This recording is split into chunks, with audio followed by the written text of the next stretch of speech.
Por...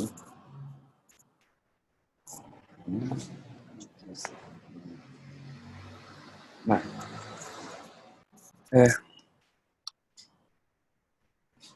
Perfecto. Disculpen las molestias aquí, el retraso. ¿Me escuchan? ¿Ven? Sí, todo ok. Vale, disculpen porque hasta que como me acordé de cómo crear otra liga, no tenemos a Irving. No sé, a ver, déjame que le escriba. Ahí.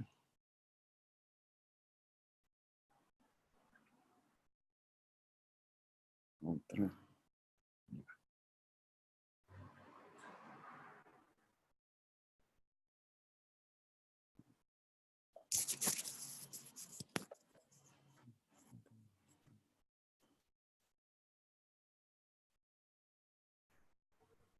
Perfecto, ya está grabando. Vale. Bueno, pues lo dicho, gracias por conectarse una vez más a esta segunda clase de la asignatura. Me gustaría ver si Oriana o Irving nos hace un pequeño resumen o nos comenta de lo que se acuerdan de la primera clase, si quieren compartir el resumen. Profesor, yo más que de la primera clase quería participar sobre la lectura, que me pareció muy interesante. Vale, pues Y adelante. en cuanto a la lectura, bueno, sobre todo fue el ensayo que más me llamó la atención fue el primero sobre la sociedad capitalismo capaz. Vale. Y me llamó mucho la atención porque plantean que precisamente el socialismo quiere decir que todos trabajamos y que de eso depende la riqueza de cada uno, ¿no? Y entonces nos decían que a raíz de eso se debía crear como políticas sociales que incentivaran a la innovación y al desarrollo como de nuevas tecnologías y de que las personas estuvieran como creando empresas y estuvieran más activas y que precisamente la política social apoyaba como al estudio gratuito, a las becas, a todo esto de los emprendimientos. Entonces me quedó como la idea de que también queda mucho en uno como joven, como estudiante y como persona, no sé, inquieta, innovadora, pues precisamente meterse como en todos estos proyectos y en todas estas oportunidades que da el gobierno para que nosotros como que desarrollemos todas esas ideas que tenemos. Que sí lo había visto así, pero no me había como caído tanto el 20 hasta que leí, Vale. hasta la lectura. Perfecto. Pues qué bueno. Uh-huh. Sí, porque, o sea, la idea, bueno, hacer un MBA en línea, pues, o sea, sí que corre a cargo de ustedes bastante a lo mejor profundizar algunos temas o, no, o sea, hay parte que le corresponde más a ustedes, más de trabajo, más que si fuésemos, no, todos los días a clase. Y sí, o sea, la idea de las lecturas es un poco del material de apoyo, un poco variado y que cada uno a ver si encuentra, igual no en todos los temas, pero algo que le pueda llamar la atención, algo que le sea útil, algo que le, no sé, no abra la mente, pero sí le cree curiosidad, ¿no? Y pueda pues, investigar o desarrollar lo que ha leído o que venga a reforzar algo que tenía una duda o algo así. Así que me alegro de que haya sido de utilidad. Pues bueno, Sí. pues si todavía me estoy haciendo esto de no verles y las diferencias de tiempo de hablar. Bueno, pues vimos tres temas en la primera clase. Vimos, bueno, un tema bastante introductorio sobre la globalización. Vimos después en el tema 2 las diferentes teorías de comercio internacional, así como un poco de base. Vimos políticas comerciales que tienen cada país para facilitar o dificultar el comercio entre países. Y el tema 3 fueron un tema básicamente sobre los diferentes acuerdos de integración económica que tienen los países. El día de hoy, la noche de hoy, vamos a ver dos temas nada más, el tema 4 y el tema 5. Son dos temas un poquito, es decir, pesados, yo creo que de cosas bastante interesantes que vemos o leemos en la prensa, yo creo que al menos semanalmente, si no diaria, de manera diaria, pero sí que va a ser un poquito más denso y no sé cómo un poquito más complicado que los tres primeros temas que eran como más, mejor más, conocíamos más. Entonces, pues este es el tema 4, ¿vale? Estos son los diferentes puntos: finanzas internacionales, balanzas de pago y tipos de cambio. Estos son los diferentes 7 puntos que vamos a ver. Y sí, en este primer tema 4 vamos a ver lo que es la balanza de pagos, vamos a ver los tipos de cambio, y en el tema 5 vamos a ver, a tratar la inversión extranjera directa, ¿vale? ¿Todo bien? ¿Podemos empezar? Si me esperas solo 10 segundos, por favor, maestro, es que estoy poniendo todo en orden. Deme 2 minutos. Vale, perfecto.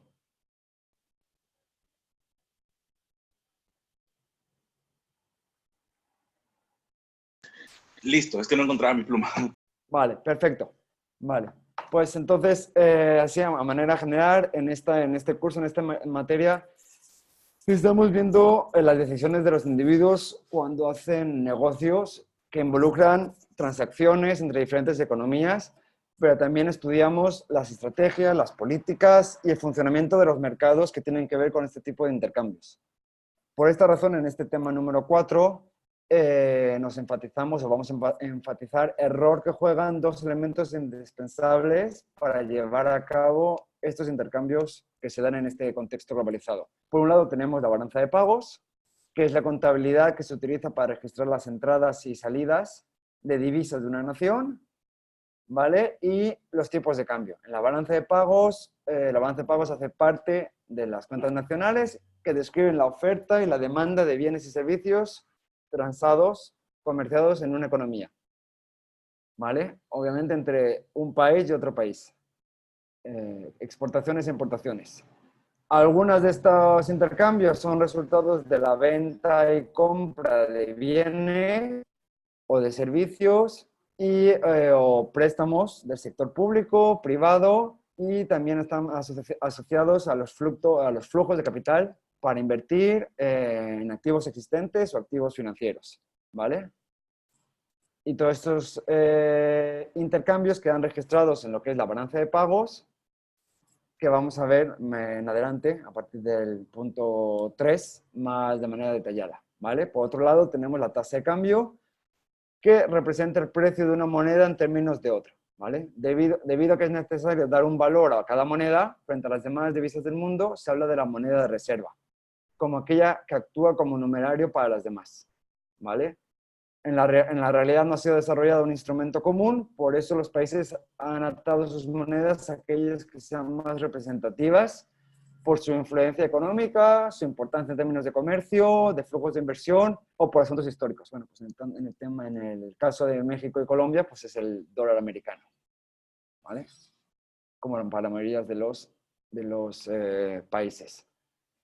Vamos a encontrar en este tema un recorrido por los principales conceptos que conforman los principales elementos de la balanza de pagos. Vamos a ver los diferentes elementos y los determinantes más significativos para la tasa de cambio. A la hora de comerciar, pues es importante, y bueno, en el desarrollo de los flujos internacionales, la tasa de cambio sí que es importante, y ver cómo las razones por las que fluctúa y cómo fluctúa, ¿vale?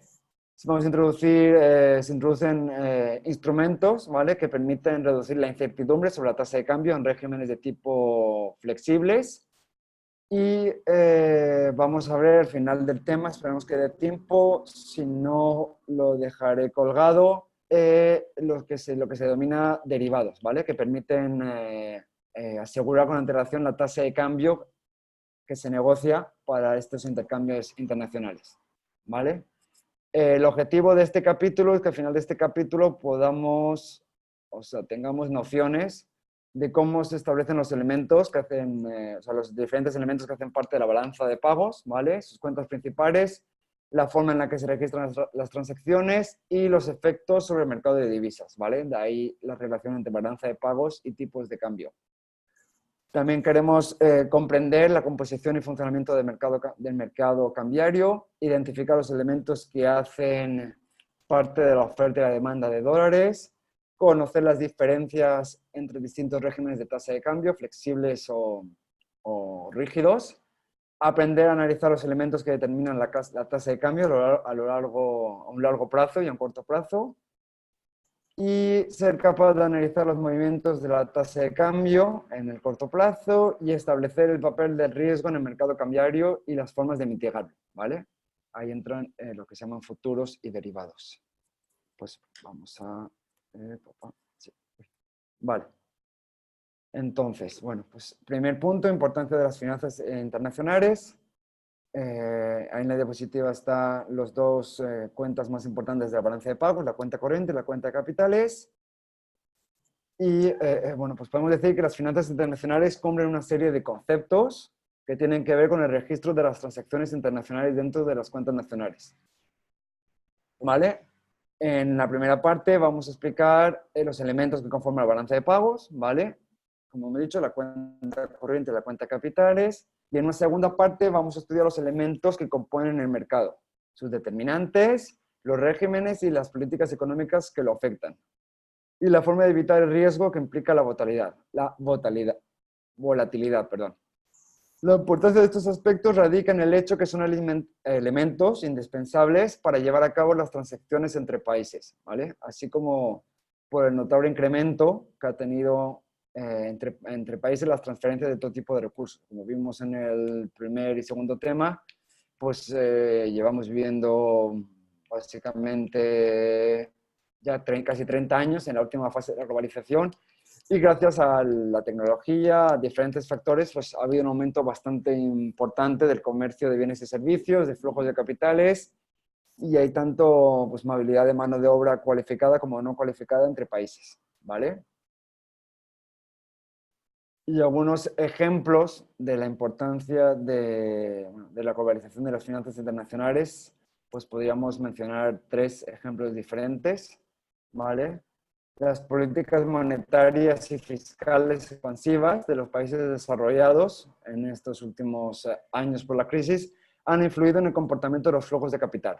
La disminución en las tasas de interés en estas economías de países desarrollados durante la primera década del siglo XXI llevó a los inversionistas a buscar alternativas más rentables en países en vías de desarrollo, como puede estar pasando ahora mismo en México. Hoy en día la inversión extranjera, tanto directa como indirecta, que vamos a ver en el tema 5, representa no solo un importante porcentaje de la economía mundial, sino que se ha convertido en determinante fundamental del comportamiento de las economías emergentes, ¿vale? Esto se evidencia al comprobar la fuerte correlación que hay entre el desempeño de las economías en desarrollo y el flujo de capitales hacia estas. Otro ejemplo, dígame. Disculpa que interrumpa. Sí. Hay chat y todo, pero interrumpan. Dígame. Sí, pero es que por ahí me perdí un poco. Sí estamos hablando de... Ahorita estamos hablando de la balanza de pagos, ¿no?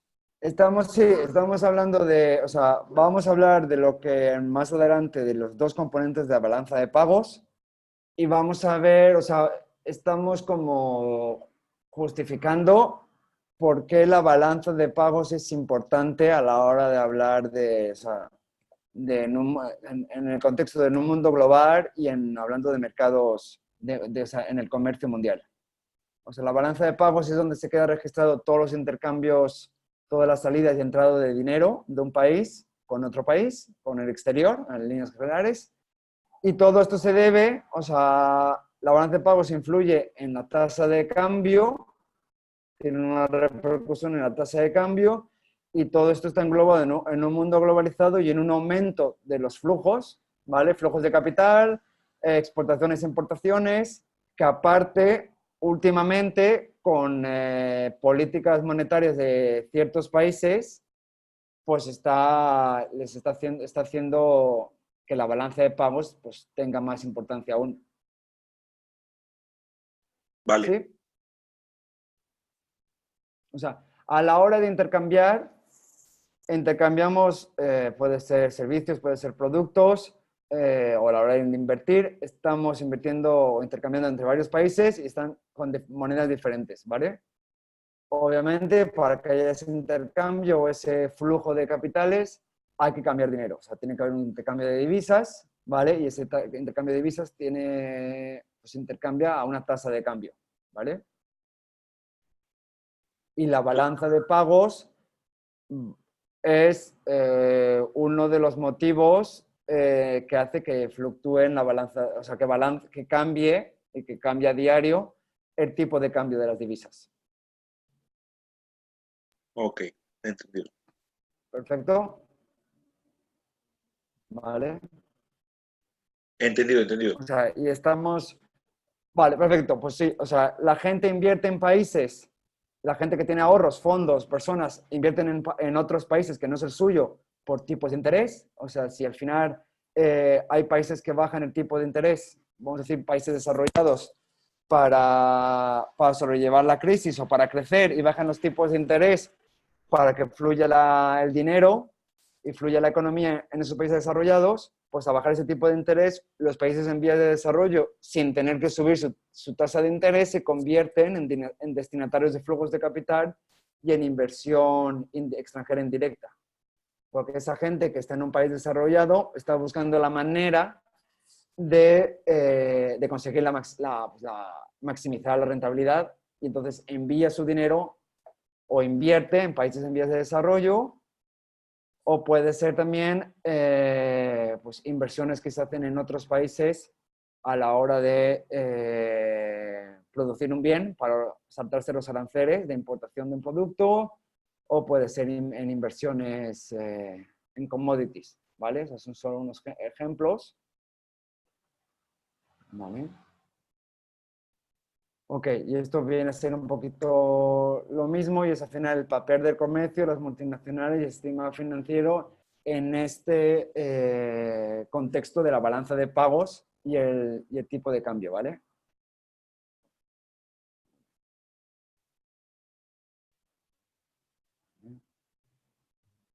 Vale, vale. Bueno, pues si quieren pasamos a la balanza de pagos, ¿vale? Aquí vamos a entrar un poquito ya en materia y va a ser un poquito más denso de lo que hemos estado viendo, ¿vale? La naturaleza de los movimientos de divisas que se hacen en un país hacia el resto del mundo es variada y tiene diferentes orígenes, ¿vale? Que incluyen, cuando hablamos de intercambios, de movimientos de divisas, estamos hablando de exportaciones, de importaciones, de inversión extranjera en ambas direcciones, que puede ser directa o de portafolio, vamos a ver en adelante la diferencia de esas inversiones extranjeras, ingresos y egresos por turismo, endeudamiento, que puede ser endeudamiento de empresas privadas o públicas, pago de la deuda, pago de factores externos, entre otros, envío de remesas, ¿vale? Con el fin de llevar un registro ordenado y compatible de todas estas transacciones que se hacen a diario en un país, se requiere obviamente pues, de un sistema riguroso, ¿vale? Y dicho sistema se conoce como la balanza de pagos o BP, ¿vale? E indica la posición financiera de una economía frente al resto del mundo. La estructura de la balanza de pagos básicamente está conformada por lo que es la cuenta corriente y la cuenta de capital o financiera. Define la naturaleza y la dirección de las principales transacciones que se hacen en un país con el resto del mundo. Y de esta manera permite conocer las necesidades de financiamiento futuro, así como los movimientos de flujo de divisas hechos durante un periodo determinado. ¿Sí? Sí. Sí. Perfecto. Vale. La balanza de pagos y bueno, el tipo de cambio me imagino que eso lo manejamos casi a diario o nos suena bastante más. La balanza de pagos la ubican, eso ¿la han estudiado o primera vez que escuchan el concepto de balanza de pagos? Es primera vez que yo escucho el concepto. Yo también primera vez. Vale, perfecto. Ok, vale. Pues vamos a intentar, obviamente, entenderlo y que sea más o menos ameno, ¿vale? Entonces, la balanza de Son como pagos, todos los movimientos económicos del país, ¿no? o sea, es toda la entrada y salidas de divisas de un país con el resto del mundo. ¿Vale? Puede ser desde que una empresa exporte petróleos, Pemex exporte petróleos y a cambio entra en dólares y los exporta a Estados Unidos. Entran las remesas que envían los mexicanos a México, pero bueno, o sea, los envíos de dinero a un país. Ajá. Entran, obviamente, también las importaciones de cualquier bien o servicio que pueda pensar. Incluye el dinero que entra por turismo o que sale por turismo. Incluye el dinero de la gente o los empresarios que invierten en fabricar, en una fábrica, en un Ujú. terreno, en una casa, en unas oficinas, o el dinero que sale de un país porque se invierte en otro país. Y también entra, obviamente, los flujos de inversiones en la bolsa, por ejemplo, mexicana o en la bolsa de Bogotá. Sí, se llama así. Ujú. ¿Vale? Sí. Y entonces, todos esos flujos se dividen en Vale. la cuenta corriente y en la cuenta de capitales o financiera. ¿Vale?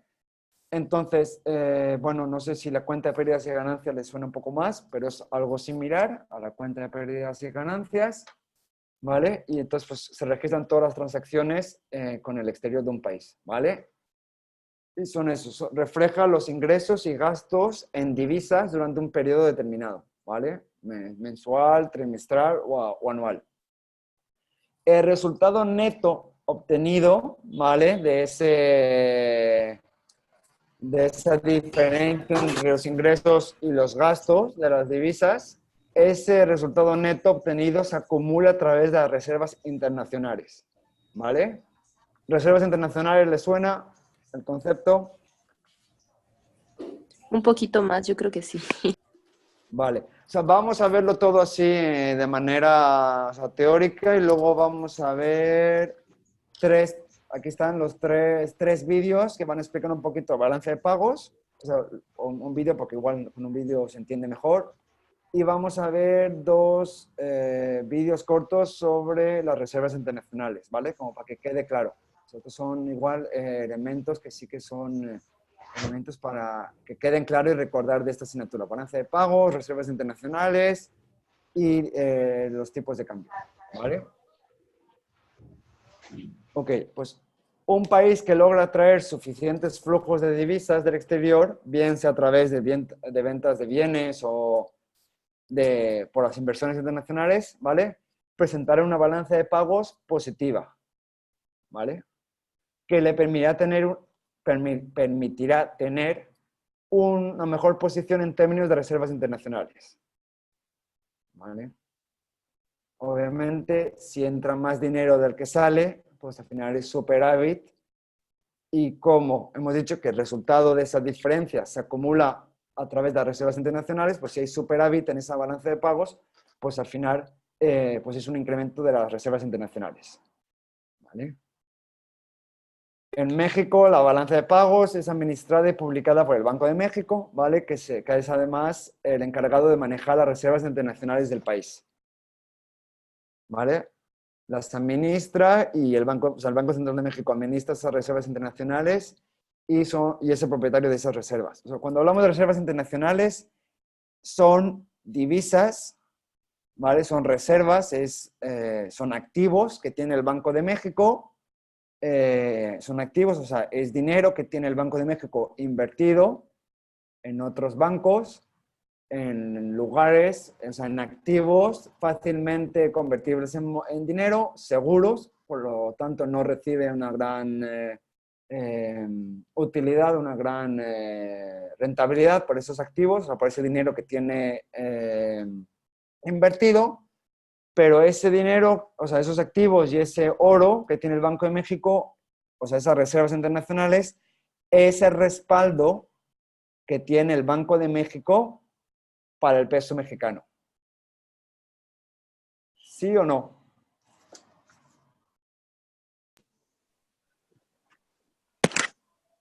Más Más o o menos menos. creo, sí, sí, sí. Entonces, O estamos sea, usted hablando piensa... Sí, dime, adelante, adelante. que la reserva internacional en activos Ese- son sí dinero que genera más dinero, no necesariamente mucho dinero, pero es que está como que sosteniendo el flujo de las cosas, ¿no?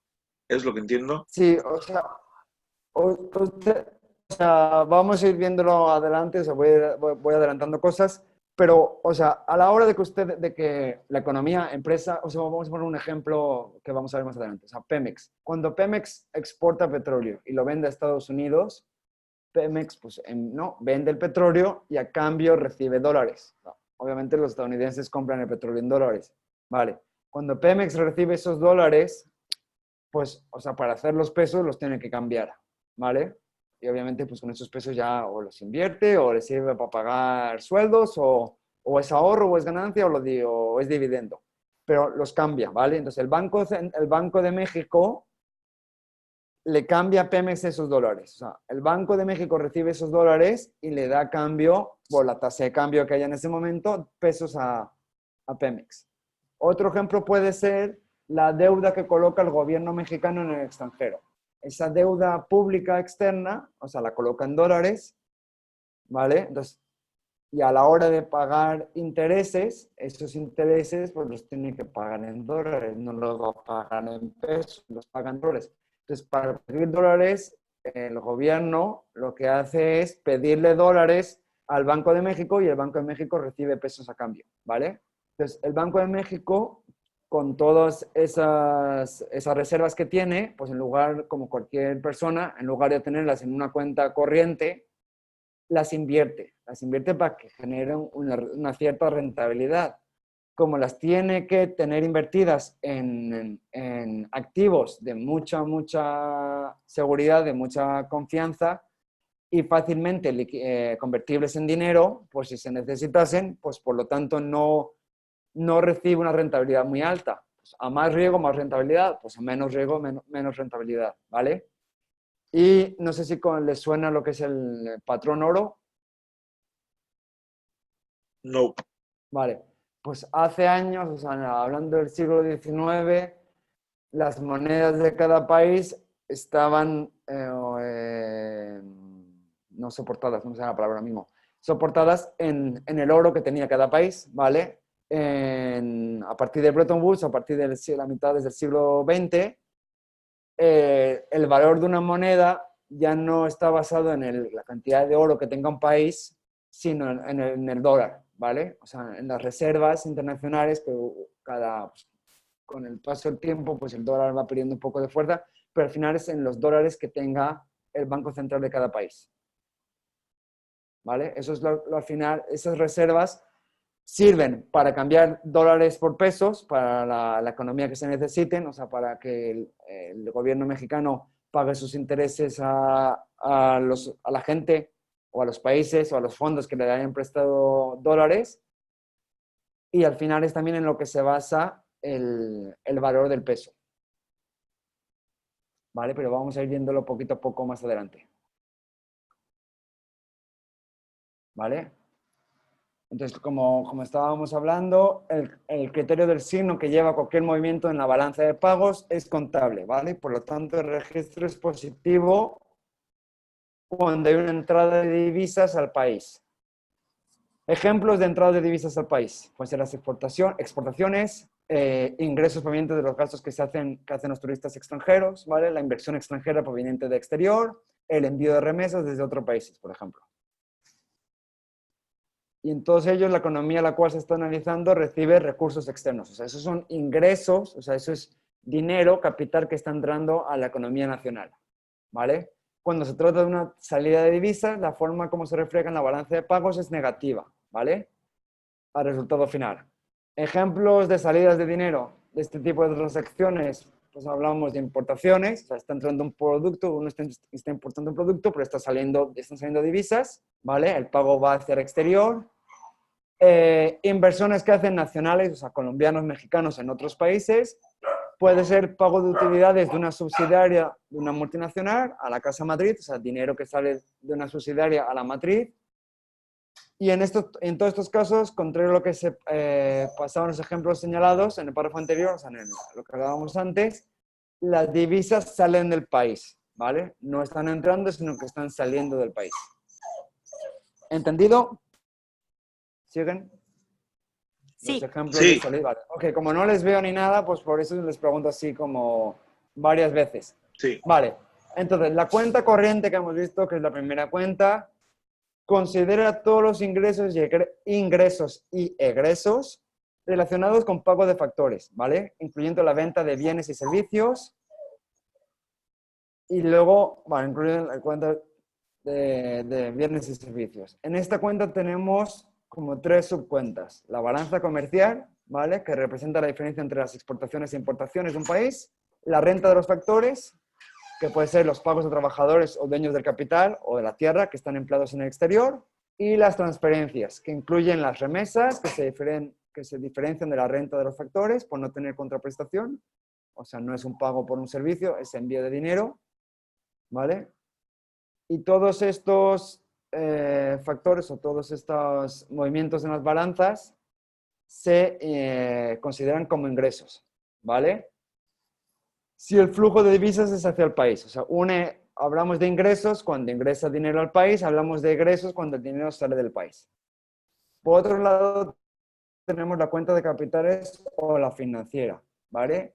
Que en esta cuenta se describen los movimientos de capital, pero de inversión.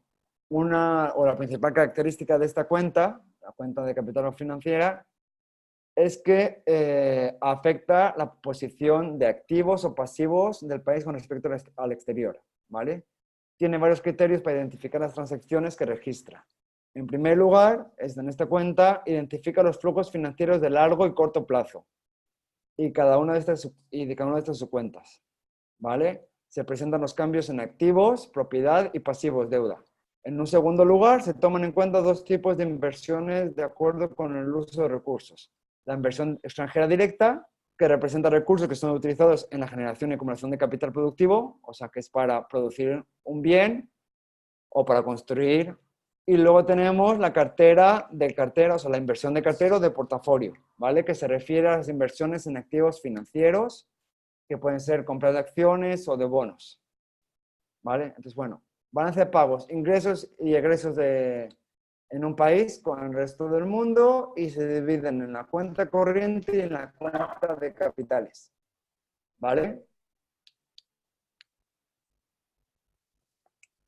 Y al final, o sea, ¿para qué nos sirve la balanza de pago? La balanza de pago nos sirve, o sea, va a influir, repercutir en la tasa de cambio entre dos monedas, y también al final es una manera de ver cómo se está comportando la economía, ¿vale? Al final, pues como estamos hablando de importaciones, pues estamos viendo cuándo está exportando un país, si sube, si baja, lo estamos comparando con las importaciones, que también pueden subir o bajar, estamos viendo la inversión extranjera directa, que eso al final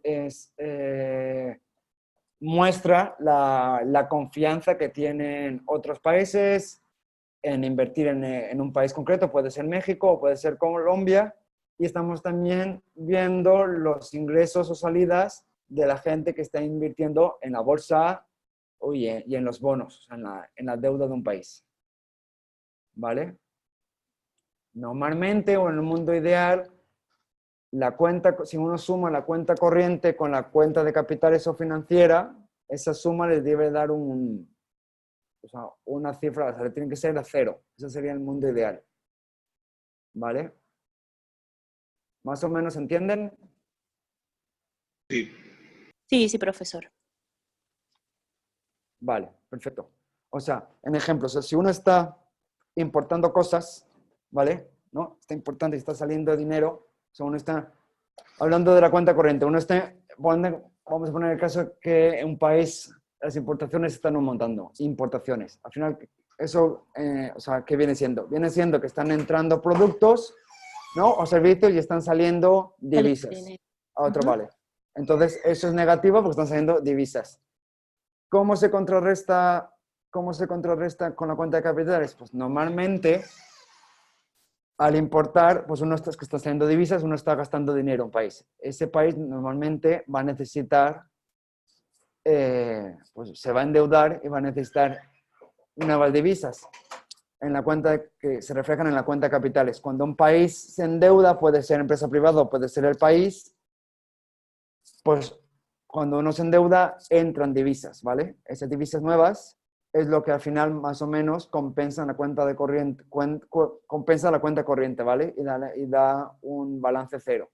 Pero bueno, en realidad, las cuentas corriente y la cuenta de capitales casi nunca suman cero, y por lo tanto es la otra fórmula, que la balanza de pagos es igual a la suma de la cuenta corriente y la cuenta de capitales, y es igual a una variación de las reservas internacionales. O sea, si hay un superávit de divisas, o sea, si ingresan más divisas de las que salen, aumentan las reservas internacionales. Si salen más divisas de las que entran, pues disminuyen las reservas internacionales.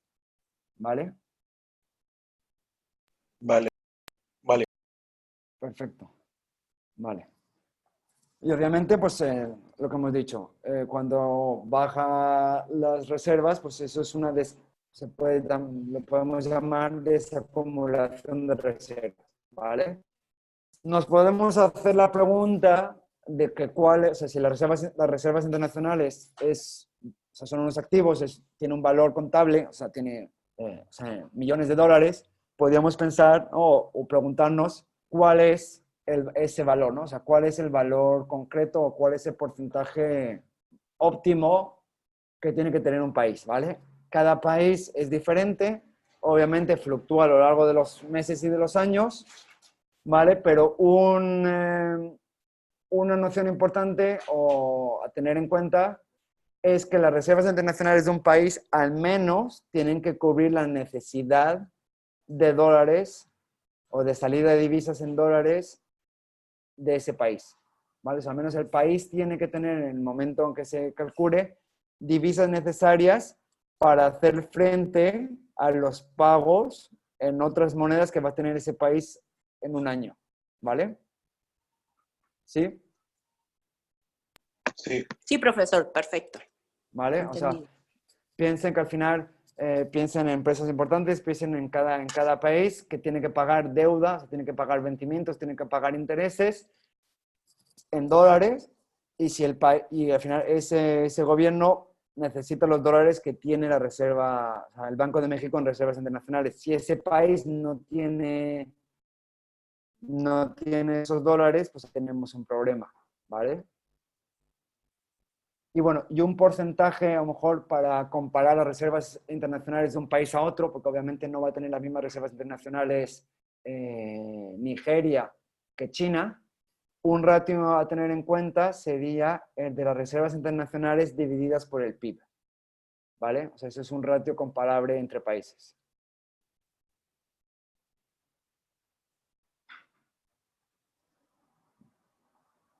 ¿Vale?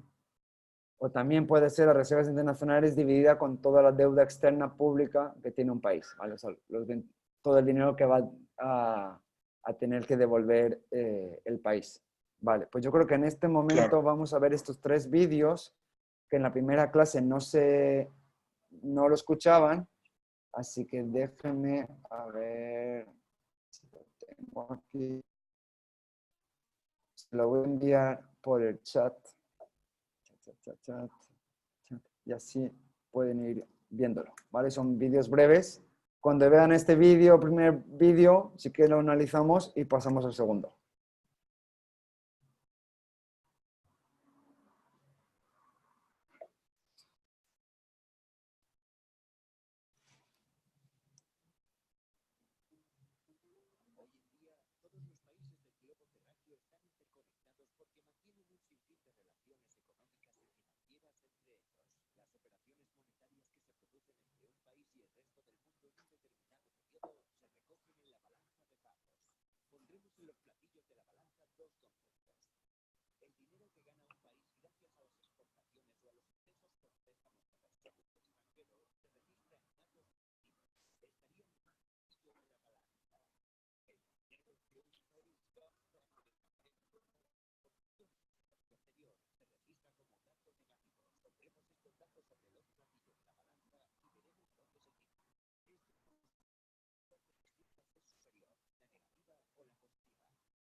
Extranjero a cambio de mercancías, servicios, trabajos. B. La balanza por cuenta de capital. Aquí se registran las ayudas que llegan del extranjero, así como la compra y venta de bienes no financieros, terrenos, instalaciones. C. La balanza por cuenta financiera. Profesor, pero no se ve el video. Los préstamos que pide ese país al extranjero, o las inversiones, depósitos y similares que los países extranjeros efectúan en este territorio. Cada una de estas... Profesor, no se ve el video, Sí. solo se escucha un audio. ¿No son capaces de ver el vídeo? Ah, o sea, no se ve en la pantalla. Ah, no. Vale. Yo estoy viendo el link que envió por el chat y sí se ve. Ah, ok, lo vemos por el chat. Ah, ok. Ah, sí, perdón. Sí, sí, sí. A ver, porque la otra vez se veía creo que podían ver la pantalla, pero no escuchaban el audio, entonces, Ok. no, pues, me expresé mal. Les envío el link, ustedes lo abren en su compu y cuando todo lo hayamos escuchado, pues o lo comentamos o pasamos al siguiente, sí, sí está claro.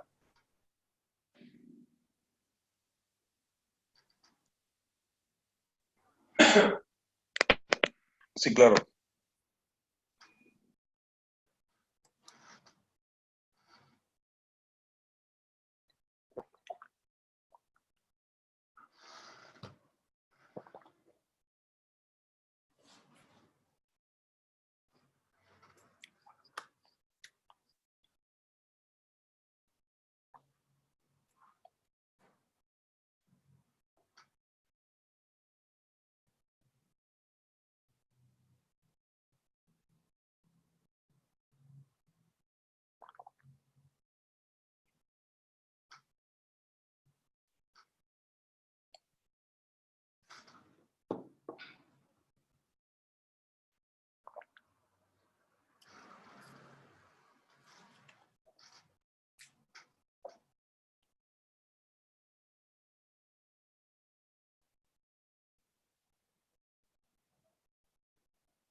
Yo lista.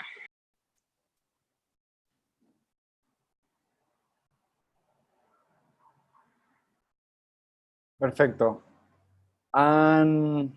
Igual, listo. Vale. ¿Quedó un poquito más claro o al menos igual?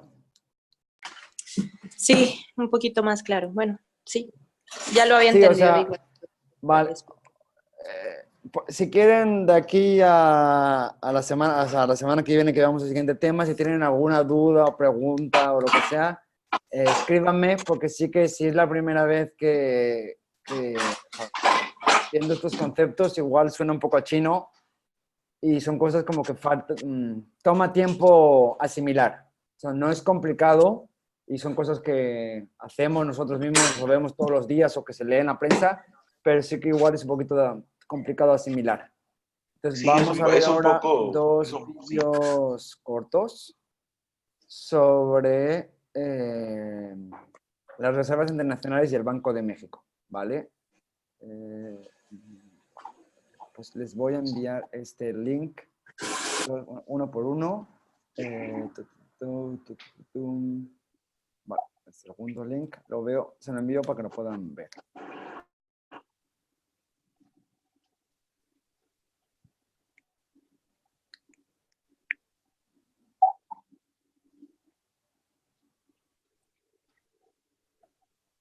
Ya.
Lista. ¿Sí? Sí. Perfecto. ¿El resto de compañeros? Yo lo sigo viendo, como le decía, Vale, mi vale. tarda en cargar.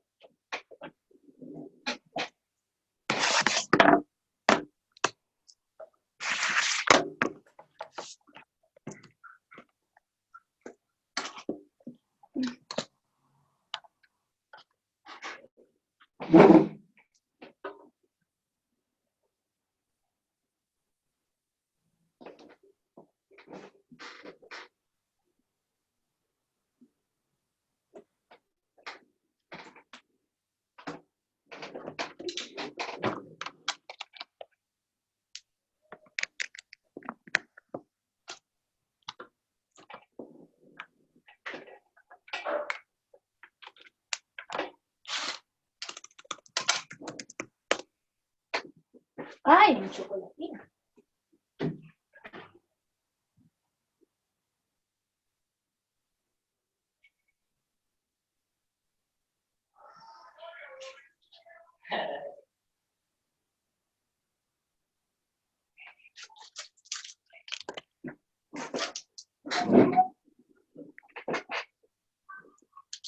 Perfecto. Pues les envío el link del tercer vídeo, ¿vale? Tercer y último vídeo.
Listo.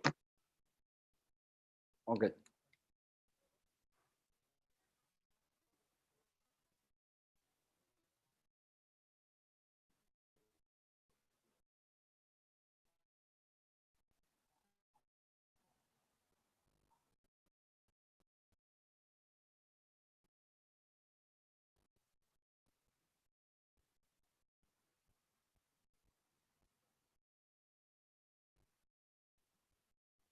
Yo también lista.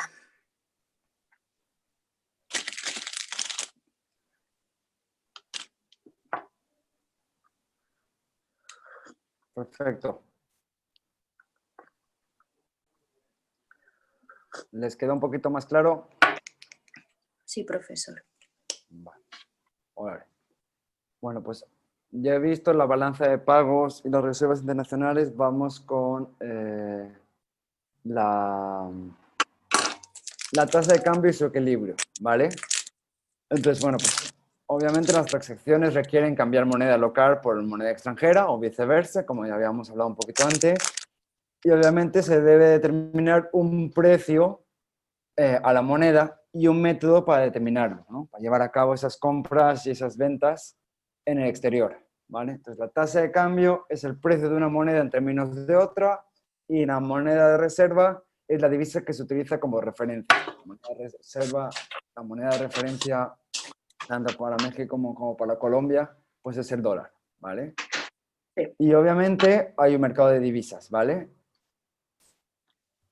Y en ese mercado de divisas, pues existe una oferta y existe una demanda de dólares, ¿vale? Y el precio de esas transacciones es la tasa de cambio. Dentro de la oferta de dólares, pues podemos hablar de los montos de divisas, de los agentes que ingresan dólares a la economía, ¿vale? Pueden ser los exportadores que venden sus productos en el exterior y traen divisas, resultado de esas ventas. Pueden ser inversionistas extranjeros que quieren obtener rendimientos, rentabilidad en México o en Colombia. Pueden ser turistas que vienen al país con dólares o con otra moneda y lo cambian a dólares, o vienen con su moneda. Ingresos de remesas provenientes de trabajadores o préstamos obtenidos por el gobierno o empresas privadas con entidades financieras extranjeras que la deuda pues es en dólares. Sí, los ejemplos de la oferta de dólares. Sí, claro, claro. Vale. Por ahí daba un ejemplo, pues muy fácil, ¿no? En cuanto a cuando suben los dólares, pero digamos, el Banco de México tiene su reserva, ¿no? Pues ellos los venden, digamos, un poco más baratos, pero pues porque tienen muchos. Entonces, eso es el aim, ¿no? El punto. Sí, al final, o sea, las reservas internacionales al final es el respaldo de los pesos circulando, porque al final todo, pues todas las monedas tienen o sea, es un bien escaso, ¿no? Y todos tienen y se rigen en una oferta, en una ley de oferta y demanda. Y lo que hablaban al final de la medio entrevista del Banchico, o sea, si alguien al final está invirtiendo en un país, pues al final convierte su moneda, vamos a decir dólares, en la moneda local, vamos a decir pesos. Pero luego, para luego recuperar esa rentabilidad, bueno, para recuperar ese dinero que puede ser bien por la rentabilidad anual o bien porque decide vender, ¿no? Y como repatriar todos esos fondos a su país de origen, al final esos pesos, que son, ¿no?, los pesos de resultado de la utilidad o de la venta de lo que invirtió, pues al final esos pesos los quiere convertir en dólares, ¿no? Y al final que el Banco Central, o sea, que el Banco de México tenga esas reservas, pues al final es lo que da confianza de que nadie se va a encontrar el día de mañana con limitación a cambiar esos pesos a dólares y se va a encontrar con el dinero atrapado en México, ¿no? Y en pesos. Vale, y del lado de la demanda de los dólares, pues estamos hablando, ¿vale?, pues de los agentes que requieren divisas, ¿vale?, que demandan divisas. ¿De qué hablamos? De los importadores, ¿vale?, que necesitan para pagar sus compras, de turistas mexicanos o colombianos que viajan al exterior y que cambian pesos por dólares, inversionistas mexicanos o colombianos que quieren obtener ganancias, ¿no?, en otro país y que necesitan cambiar dinero, o el gobierno o empresas privadas que tienen que pagar sus cuotas de los préstamos o sus intereses, ¿vale? Sus cuotas vencidas, sus intereses a terceros, ¿vale? Ahí está la oferta y la demanda. Y ahora vamos a ver las diferencias entre devaluación, revaluación, depreciación y apreciación, ¿vale? Que igual son conceptos que nos son que nos suenan más, ¿vale? Entonces, una depreciación o devaluación es cuando la moneda de un país pierde valor frente a otra, ¿vale? Cuando hay una depreciación de la moneda local, esta debe valer menos con respecto a la divisa y por lo tanto se debe pagar más por esta, ¿vale? Yo creo que todos estamos acostumbrados a las devaluaciones, ¿vale? Por poner un ejemplo, si el precio del dólar pasa de 19 pesos a 22, de un dólar 19 a un dólar 22, pues eso es al final una depreciación del peso, ¿vale? lo que viene siendo lo mismo a una apreciación del dólar, ¿vale? Obviamente, pues los efectos son que un cambio en ese sentido beneficia a aquellos que tienen dólares por su actividad económica, ¿no? O por la naturaleza de su papel dentro del mercado cambiario. O sea, podemos hablando de actores como los exportadores, ¿vale? Mexicanos o colombianos que traen dólares, pues se favorecen de ese aumento del precio del dólar y la devaluación del peso mexicano, ¿vale? También les beneficia a los que vienen a invertir o a gastar turistas en pesos, ¿no? Que al final ven que les rinden más sus dólares. De otro lado, los agentes económicos que requieren dólares y tienen pesos, pues se ven afectados negativamente por esa devaluación, por esa depreciación, ¿vale? Hablamos de importadores, hablamos de gente que tiene que pagar o el gobierno que tiene que pagar deuda en dólares, pues se ven que necesitan más pesos ahora que antes para pagar la misma cantidad de dólares, ¿vale? Y la diferencia entre depreciación y devaluación, que muchas veces se usa como sinónimo, ¿no? O, sí, como sinónimo, pues es una diferencia más bien técnica, ¿vale? La depreciación es la reducción en el valor de la moneda doméstica ocasionadas por cambios en el mercado, ¿vale? Por una dinámica del mercado, y la devaluación son decisiones políticas que la autoridad cambiaria, normalmente el Banco Central, o sea, el Banco de México, determina, ¿vale? Y esa devaluación que es provocada normalmente por el Banco Central, o sea, sí, por el Banco Central, hay varias maneras. O sea, pueden ser cuando hablamos o se habla de imprimir billete, o sea, de que haya más pesos en circulación, ¿vale? Y como es un bien escaso y es la ley de la oferta y demanda, pues si hay más pesos, pues el peso pierde valor, ¿vale? Puede también el Banco de México disminuir la tasa de interés, ¿vale? Y al disminuir la tasa de interés se reactiva la economía, ¿vale? O incluso el Banco Central o el Banco de México puede fijar una nueva tasa de cambio, ¿vale? Y así se devalúa la moneda. Y lo mismo pasa, pero en el sentido contrario, cuando hablamos de apreciación y de revaluación de la moneda. Claro. Vale, ¿bien hasta ahora? Bien, bien, bien, bien. Vale, me imagino que esto les suena un poquito más, ¿no? Más fácil de comprender.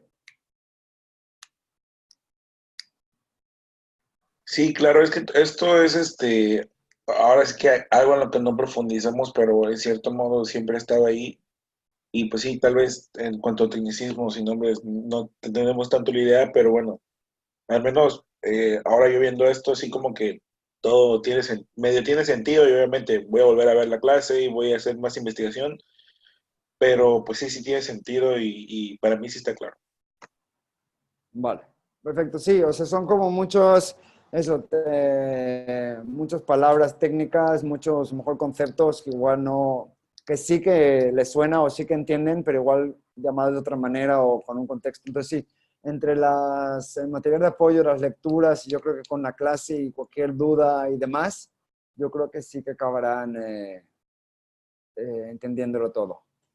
Vale, pues para cuando hablamos o sea, de determinar una tasa de cambio, pues hay dos tipos de regímenes, ¿vale? Básicamente, tres. Un régimen de tasa de cambio flexible, ¿vale? Que al final pues, la tasa de cambio es determinada por los movimientos de la oferta y la demanda en el mercado, ¿vale? La tasa de cambio pues varía todos los días y en el mismo día, ¿vale? Varía con frecuencia y varía en un rango pues bastante amplio, dependiendo de la moneda, pues amplio. Del otro lado tenemos regímenes de tasa de cambio fija o administrada, ¿vale? Si es fija, pues es fija, como su propia palabra dice, y si es administrada, pues esa está administrada en unos ciertos valores, ¿vale? Entonces, bueno, el Banco Central tiene un papel importante a la hora de determinar la tasa de cambio, como hemos hablado, ¿vale? Y bueno, el Banco Central toma decisiones para mantener una tasa de cambio en un cierto nivel, ¿vale? Esos son compromisos, o sea, para mantener la inflación bajo control, pero también para mantener una tasa de cambio en un cierto nivel, ¿vale? Ejemplos, vamos a ver así un poco ejemplos para ponerlo un poco en contexto, ¿vale?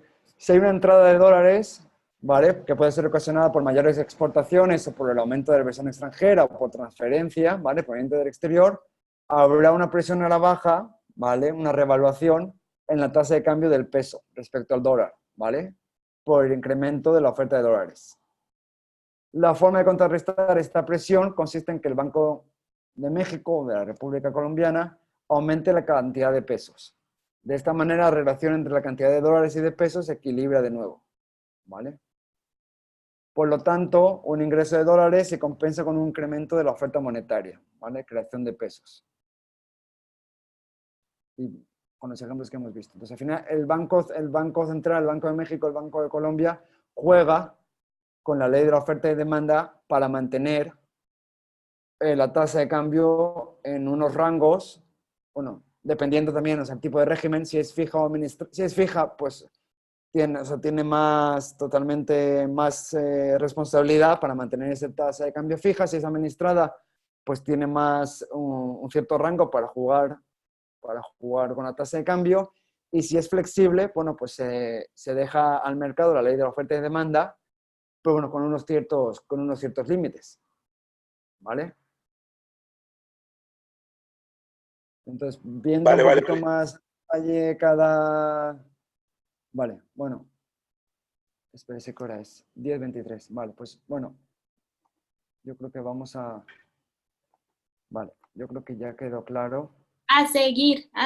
No, mentira. Perfecto. Vale, sí, porque es un poco tenso. Vale. Entonces, factores que influyen en la tasa de cambio a largo plazo. ¿Vale? Vamos a ver el largo y el corto plazo. Factores que influyen: la inflación, los aranceles y las barreras de comercio y la productividad. ¿Vale? Entonces, son tres factores que van a afectar a la tasa de cambio. La inflación. El aumento de los precios de un país hace que los individuos perciban costosos los bienes de este país, ¿vale? Respecto al otro en términos relativos. Los consumidores preferirán entonces comprar en aquel país que consideren más económico. Esto hace que automáticamente se incremente la demanda por su moneda. Si la inflación ocurre en la moneda local, habrá una depreciación de esta, mientras que si la inflación ocurre en otra economía, se presentará una apreciación. Pero si la economía de un país, México, se dispara, pues empezaremos a comprar productos extranjeros y por lo tanto, pues al final la moneda la tasa de cambio se verá afectada y el peso perderá valor, ¿vale? Otro elemento que influye son las aranceles y barreras de comercio, que lo relacionamos con el tema 2, ¿vale? Cuando hay aranceles o barreras de comercio, la demanda por bienes de otro país es menor cuando existen estas limitaciones, ¿vale? Y en cuanto son eliminadas, pues se aumentan las importaciones, ¿vale? Esto reduce la demanda por la moneda del país donde provienen dichas importaciones cuando se aplican los aranceles y por lo tanto terminan afectando su valor. Un ejemplo, si México establece un arancel a productos importados de Estados Unidos, la demanda por esos bienes norteamericanos se reduce. Por lo tanto, la demanda por dólares también cae. Y esto al final genera una apreciación del peso, ¿vale? Obviamente esto viene a relacionarse con la balanza de pagos, ¿vale? Lo que vimos de importaciones y exportaciones. Otro tema, otro elemento a tener en cuenta es la productividad, ¿vale? Que se refiere a la capacidad de producción de una economía utilizando una cantidad determinada de recursos, ¿vale? Los incrementos en productividad, que muchas veces se habla de la productividad de un país, de la competitividad de un país, pues los incrementos en productividad de un país se expresan en un incremento de su oferta de bienes y servicios, lo cual incluye su oferta exportadora. Paralelamente es posible que se presente una disminución en los costos de producción que hace que los productos domésticos sean más baratos porque son más productivos comparados con los del resto del mundo. Por lo que hemos visto, o sea, al final porque los productos mexicanos o colombianos son más productivos, al final lo que vamos a hacer es consumir internamente y dejaremos de importar otros productos. ¿Vale? Vamos a ver un vídeo corto para ver la diferencia entre lo que es una tasa de cambio nominal, que es la tasa de cambio nominal, es la tasa de cambio que nosotros siempre conocemos, $1, 18 pesos o 19, y lo que es la tasa de cambio real, ¿vale? Que la tasa de cambio real es la que nos va a servir para ver si un país está ganando competitividad o no. Vamos a ver un vídeo corto. Se lo envío por el chat. Son dos elementos a tener en cuenta, la tasa de cambio real y la nominal. Pa, pa, pam.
No.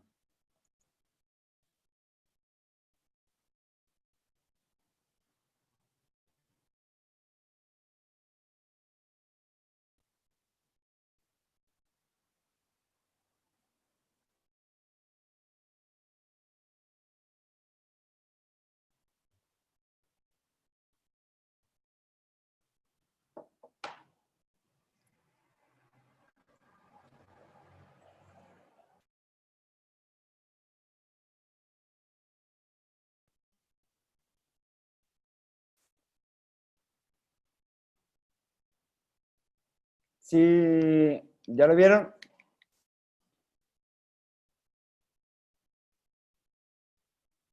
Sí, profesor, yo quería hacer una pregunta. Ahorita que estuve viendo el video que decía lo de la inflación y de si uno compraba en otro lugar o si de pronto salía mejor importar o exportar, me quedó la duda de qué pasa cuando en los países, por ejemplo, yo que acabo de venir de México y llego a Colombia y siento que todos los productos de la canasta familiar, los productos de aseo personal, la comida, todo está más caro aquí y está más barato en Colombia, en México. Entonces, ¿qué pasa ahí? ¿La inflación aquí está peor que en México o son los tratados de libre comercio que tiene Colombia que hace que los productos estén tan caros o cómo hago yo para deducir como la percepción? ¿Sí me entiendes? Sí, sí, sí, sí. La percepción de por qué en Colombia está más caro que en Que México. en México. Es como, por ejemplo, que mi mamá en Colombia me mantenía y yo en México me mantenía y yo vivía muy bien y me da el mismo dinero en Colombia y tal vez no me alcanzan para tantas cosas como me alcanzaba en México. ¿Me entiendes? Sí, sí, pues ahí entra, o sea, ahí entra o sea, el tipo de, o sea, no de cambio nominal, sino real que incluye el tasa de cambio real, ¿no? Eh, sí, comparado con países, a ver cómo lo expreso. Eh, O sea, ¿será que tal vez la inflación de Colombia está un poco más alta que la de México y por eso México puede tener sus productos a un precio más bajo y Colombia los tiene a un precio más alto? o sea, es que al final depende de lo que estamos hablando, porque al final hay muchas, no sé, voy a poner un contraejemplo. Si quiere, bueno, lo vemos durante la semana. Pero, por ejemplo, ¿por qué las manzanas son más caras aquí que los mangos cuando en España es totalmente lo opuesto? Pues al final eso tampoco tiene nada que ver ni con la inflación ni con nada, ¿no? Tiene que ver a lo mejor con el comercio exterior y que las manzanas se producen en España y los mangos se importan, ¿no? Y ahí a lo Ok. mejor entra al final qué política comercial tiene, ¿no? España o la Unión Europea con esos países importadores de mango, con los costes de importar. Obviamente luego también pues no es lo mismo bienes de consumo que lo que es bienes y raíces. Entonces, si quiere, le doy una Sí, está respuesta bien. más ampliada a lo largo de la semana. ¿Le parece? Sí, está bien. Gracias, Ok, profesor. me la apunto. Vale. Diferencia de poder adquisitivo entre monedas. Perfecto. Vale. Otra última cosa del tipo de cambio y las inversiones. A la hora, bueno, igual aquí no tanto, pero en el otro sentido. Cuando un inversor estadounidense decide invertir en México, en bonos, en deuda pública, porque el tipo de interés es más alto que el estadounidense, y piensa que ¿no? El bono es a un 5% anual y esa va a ser la rentabilidad comparada con el 2%, por ejemplo, que a lo mejor les dan en Estados Unidos. Claro, se cambian los dólares a pesos en un momento, vamos a decir, cero, y 12 meses después ese inversor va a recuperar su inversión más la rentabilidad. Pero obviamente ese inversor que cambió en el momento cero X dólares por Y pesos, va a recibir Y pesos más el porcentaje de rentabilidad, pero no va a saber cuál es la tasa de cambio, ¿vale? Esa tasa de cambio hay que tenerla en cuenta y hay que intentar preverla para saber Porque si al final, si en ese año el peso se devalúa, igual la devaluación del peso se come las ganancias de esa rentabilidad y hubiera sido más rentable invertir en Estados Unidos. ¿Me siguen?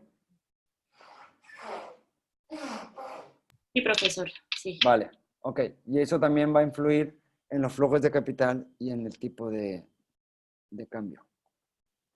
¿Vale? Entonces, vale.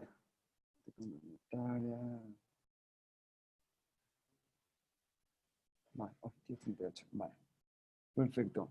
Bueno, por lo que estuvimos, esta diapositiva viene siendo lo que hemos estado hablando de cómo pues el Banco Central, el Banco de México en este caso, utiliza las tasas de interés y su política monetaria para influir en el tipo de cambio, en la oferta y demanda de pesos y de dólares, ¿vale? Y obviamente cada día se fija un tipo de cambio del peso con el dólar y obviamente cuando nosotros cambiamos en una casa de cambio o en el banco, pues obviamente no es esa tasa de interés que vemos reflejada o que vemos en la prensa o en los telediarios, sino que es un poquito diferente, obviamente con la comisión de cada agente. Pero bueno, al final esa tasa de cambio que se decide cada día, que se llama la tasa representativa del mercado, pues al final es la que va a servir ¿cómo decirlo? Va a servir de referente para la tasa de cambio. Vale. Vale. Pues para llegar al tema 5, colgaré esta diapositiva, la explicación de esta diapositiva con los riesgos en el mercado cambiario y viendo los futuros y derivados. Colgaré vídeos y colgaré información. Cualquier duda que tengan me la envían por correo, por favor.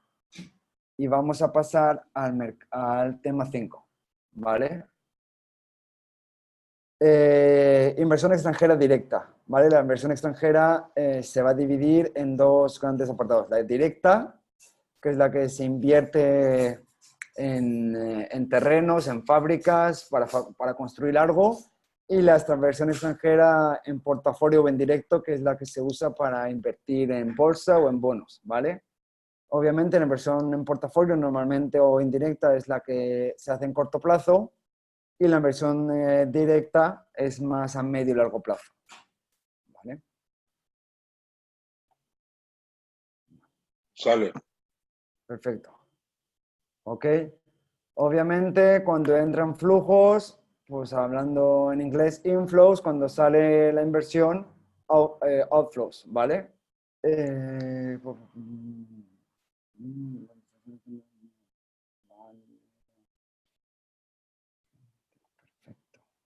Vale, pues vamos a ver un poquito más en detalle cada una. Estos son temas ya, yo creo que conceptos más fáciles, ¿vale? Pues vamos a ver la inversión extranjera de portafolio o indirecta, ¿vale? Esta es la inversión que implica la adquisición de activos en el exterior, obviamente, inversión extranjera, y corresponde a activos financieros o de portafolio, ¿vale? Estamos hablando de bonos, depósitos bancarios. Y una definición puede ser, o de acuerdo con el Dictionary of Finance and Investment, es la combinación de más de una acción, bono o commodity. Cuando hablamos de commodities hablamos de materias primas. ¿Vale? Equivalente a dinero o un activo tenido por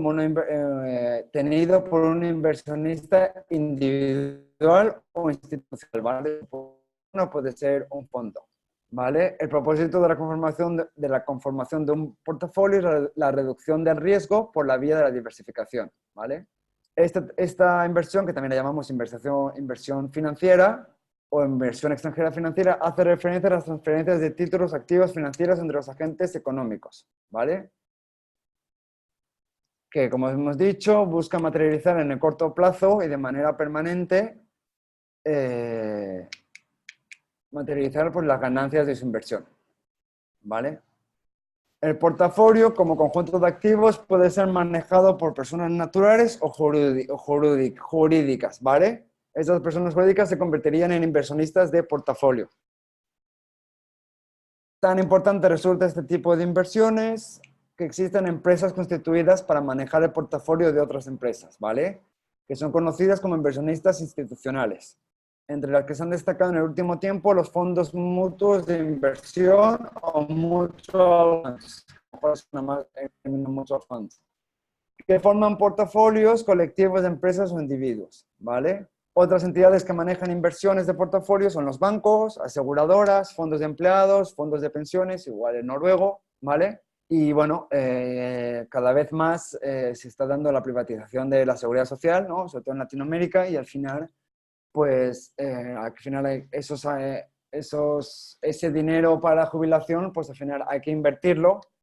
Y bueno, y mucho de ese dinero se invierte en el extranjero a modo de inversión extranjera indirecta, ¿vale? Vale. Vale. Y bueno, o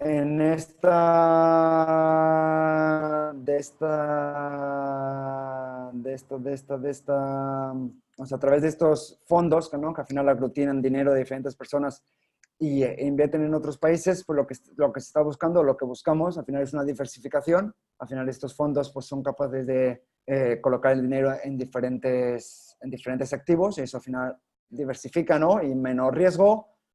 Tienen un manejo profesional, ¿vale? Tienen un bajo costo de operación porque manejan dinero de diferentes personas, ¿vale? Y también estos fondos son buenos porque no hace falta invertir demasiado dinero, ¿vale?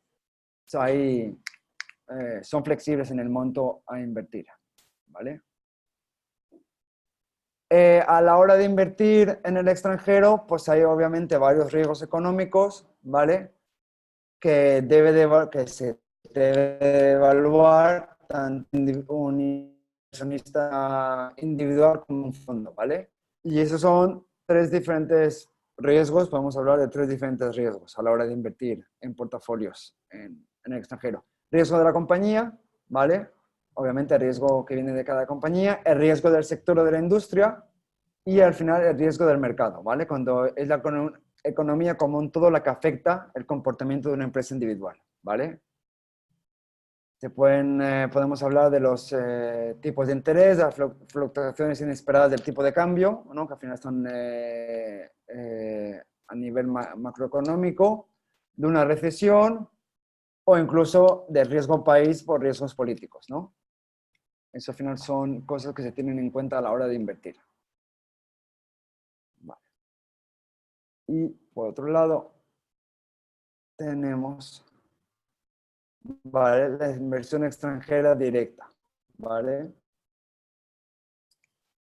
Entonces, la inversión extranjera directa básicamente la realizan empresas, ¿vale? Que dependiendo de la situación en la que están o su política de exportación o de salida al extranjero, pues invierten de una manera u otra, ¿vale?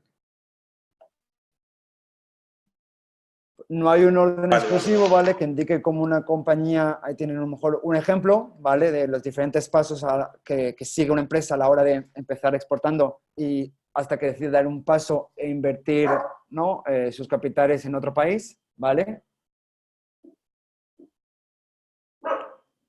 Vale. Sí, perfecto. Vale. Vale, y obviamente pues hay diferentes categorías. Denme un momentín, disculpen.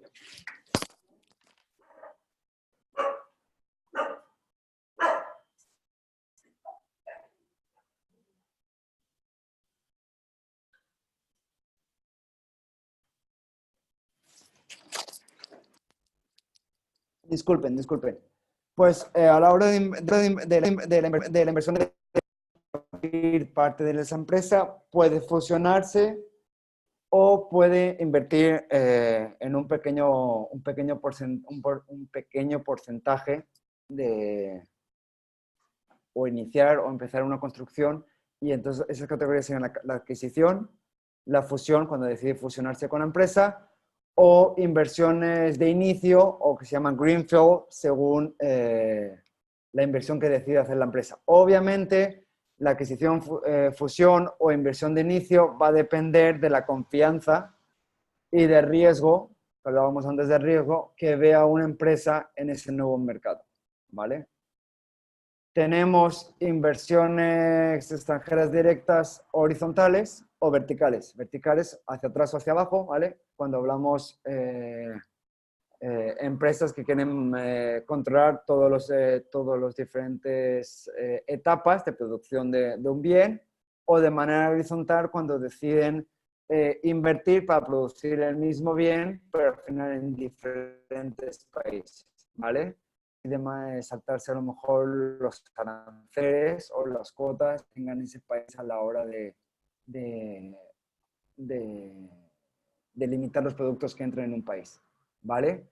Aquí tienen en esta diapositiva los diferentes conductores de la inversión extranjera directa, ¿vale? Que son 8, que los podemos ver un poquito a profundización, pero al final son bastante transparentes, ¿vale? Obviamente, si son países con unas grandes barreras comerciales, pues esa es una razón de más para invertir en un país y producir ese bien en el país y saltarse esos aranceles, ¿vale? Los accesos a los recursos, cómo de fácil se acceden a los recursos para producir. Obviamente la ubicación y los costes de transporte, dependiendo de lo lejos que esté ese país y lo que cueste transportarlo, ¿vale? Y los diferentes elementos que tienen ahí conforman los conductores. ¿Vale? Y luego, por último, vamos a hablar un poquito de las ideologías para el manejo de la inversión extranjera directa.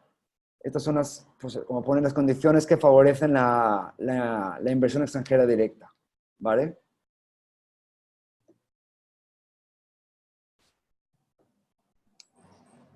Obviamente, pues uno de los condicionantes, ¿vale? Para atraer o no atraer la entrada de esos capitales de esa inversión extranjera directa es la competitividad, ¿vale? Cuanto más competitivo sea un país, más va a atraer esa inversión, ¿vale?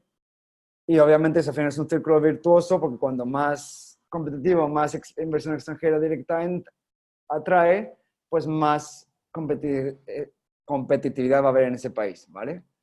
Obviamente otro factor importante es la estabilidad política, ¿vale? Factor a lo mejor de los más importantes, sobre todo en esta inversión extranjera directa, que es más a largo plazo, la seguridad que le va a dar. Hablando de seguridad, por la seguridad del país, ¿vale? Obviamente, pues no es lo mismo el caso de Venezuela que el de Colombia o el de México. Y bueno, aquí también entra algo que ver la balanza de pagos y esa seguridad que da tener las reservas internacionales que tiene cada país, ¿vale? A la hora de desinvertir o de convertir esas utilidades que genera cada inversión y repatriarlas al país de origen. Y obviamente las infraestructuras, ¿vale? Tanto comerciales como portuarias, ¿vale? Infraestructuras a la hora de desplazamiento y las infraestructuras para instalarse en el país, ¿vale? Y aquí yo creo que... bueno, no, disculpen. Vamos a ver, tienen aquí una diapositiva que está toda la información sobre los pros y contras que tiene la inversión extranjera directa, porque obviamente, como siempre, tiene pros y contras para un país de origen y para el país receptor, ¿vale? Ahí se las dejo, que tienen toda la información. Y por último, hay 3 diferentes tipos de políticas para atraer la inversión extranjera directa, ¿vale? Políticas que adoptan los países, ¿vale? Cuando hablamos de políticas pasivas, estamos hablando de políticas basadas en la ventaja comparativas, ¿vale? Políticas orientadas en la facilitación, obviamente, de los flujos de inversión extranjera, ¿vale? Y estos se dan cuando los gobiernos tienen en consideración las ventajas comparativas en las condiciones macroeconómicas que tiene el país, que tiene ese país y que consideran que son suficientes ya de por sí para atraer los flujos de inversión extranjera, ¿vale?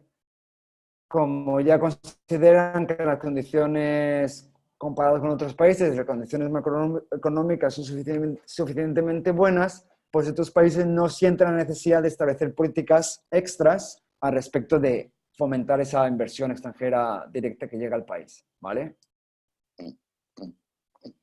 Políticas activas, por otro lado, son las políticas específicas para atraer la inversión, ¿vale? En ciertos sectores identificados como potenciales en el país, ¿vale? Estas políticas van de la mano con el pensamiento del nacionalismo pragmático, según el cual los países deben evaluar costos y beneficios de la inversión extranjera directa. Estas políticas están dirigidas a generar beneficios en la economía por transferencia de conocimientos y tecnología, ¿no? Que llega a través de la inversión, mejoras en el nivel del empleo, el empleo que genera esa inversión, la generación de valor agregado en la cadena de valor. Para lograr este objetivo, los países establecen organismos de promoción de inversiones, incentivos fiscales y financieros para los inversionistas, ¿vale? Mejoramiento de las condiciones contractuales de los inversionistas. Al final, políticas para mejorar la competitividad del país y hacerlo atractivo a la inversión extranjera directa, ¿vale? Y por último, tenemos las políticas integradas, que están incluidas en las políticas de desarrollo del país como uno de los instrumentos que pueden contribuir al cumplimiento de objetivos estratégicos. Este tipo de políticas no apuntan solamente a la atracción de flujos de capital, sino más bien a generar las condiciones para absorber los beneficios derivados de la inversión extranjera directa. De esta forma se integran las redes de comercialización y producción de empresas extranjeras. Este tipo de políticas sientan las bases económicas y sociales para el mayor aprovechamiento de las condiciones. De esta forma se interrelacionan las políticas macrosociales con las de atracción, con el fin de generar una estrategia integrada de desarrollo nacional, ¿vale? Vale. Bueno, perfecto. Pues igual el tema 5 ha sido visto un poquito más a la carrera, pero yo creo que es el más fácil de entender. La vemos rápidamente, la tarea para la semana que viene es de este tema. Al final, el tema de balance de pagos y tipo de cambio lo veo más denso. Yo creo que queda está mejor explicado. O hemos tenido un poquito más tiempo, le dedico más tiempo. Siempre me paso de la hora, una disculpa.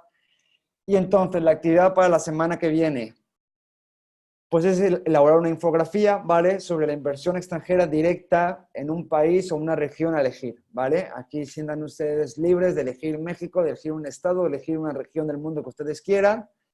Y bueno, pues ustedes queda a su consideración la escala temporal de esas inversiones extranjeras, ¿vale? Últimos, disculpen, 5, 10, 15 o 20 años, según la información que quieran poner. Obviamente, pues más años, más información, igual más difícil hacer la infografía, ¿vale? Y al final es una infografía que nos va a servir para repasar todos los conceptos de la inversión extranjera directa, ¿vale? Y tiene que incluir los diferentes tipos, ¿vale? De esa inversión, los motivos por los que llega esa inversión extranjera directa al país, y las condiciones, o sea, las políticas, las condiciones que tienen cada país o esa región que ustedes decidan para atraer esa inversión, ¿vale?